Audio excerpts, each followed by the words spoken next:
اللي بيحبك بجد هيحترم حدودك، دي مش قسوة منك، ده احترام لنفسك. كل كلامهم شكوى ونكد وانتقاد، بس محدش شاف الليالي اللي فضلت تحارب فيها لوحدك. ودي الحكمة ال 14، وعشان نسيناها قبل كده هنكملها مع ال 17 النهارده. أهم حاجة ما تنساش اللايك يا صديقي عشان نقدر نشوف بعض تاني، ومعلومة جديدة تعال أقولها لك.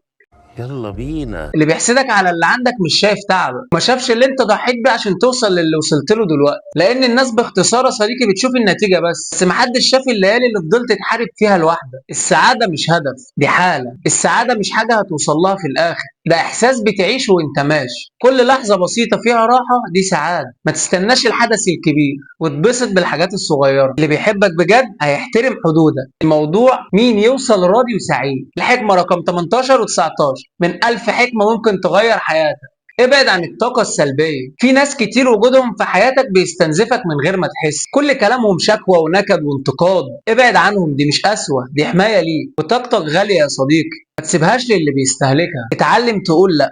قول لا يا صديقي من غير خوف. مش كل حاجة لازم توافق عليها عشان الناس تحبك. اللي بيحبك بجد هيحترم حدودك، ودي مش قسوة منك، ده احترام لنفسك. كل تأخير ليه سبب. ما تتضايقش يا صديقي لما حلمك يتأخر شوية، يمكن لسه مش وقت، ويمكن ربنا بيجهز لك حاجة أحسن منه. واللي اتأخر النهاردة يا صديقي هيجي بكرة في وقته الصح. اصبر، مفيش تأخير بيضيع، مفيش حد اتغير فجأة، وكل حاجة بدأت بخطوة بسيطة أو بقرار صغير. وقول لنفسك النهاردة كفاية كده، ابدأ صفحة جديدة حتى لو بحركة صغيره. ودي ما تحكمش على الناس بسرعه. اللي انت شايفه يا صديقي مش دايما الحقيقه. ما تحكمش على حد من موقف او من كلام. كل واحد فينا شايل وجعه بطريقته. خلي قلبك ارحم ولسانك اهدى. الوقت ايوه كالسيف بس بايدك. الوقت ممكن يدمرك كليا وممكن حرفيا يرفعه، بس على حسب انت بتستغله ازاي. وكل دقيقه بتمر يا اما بتقربك من حلمك يا اما بتبعدك عنه. الوقت مش ضدك، الوقت معاك لو استخدمته صح. السكات اوقات بيبقى انتصار، ومش كل رد لازم يتقال، ومش كل موقف يستاهل كلام.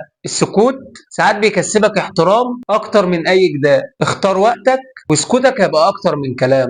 الحياة مش مين يسبق مين، وما تجريش عشان توصل قبل غيرك. كل واحد وليه توقيته، ولكن عيش رحلتك على مهلك واستمتع بالطريق. الموضوع زي ما قلت لك في الاول مش مين يوصل الاول، الموضوع مين يوصل راضي وسعيد. ما تديش اسرارك لحد، خلي دايما جزء منها ليك انت بس. الناس بتتغير يا صديقي، اللي بيشاركك النهارده ممكن يبقى غريب بكره. سرك في بيرك والامان في كتمانك. وكل حاجة وليها تمن. مفيش نجاح ببلاش، ومفيش راحة من غير تعب.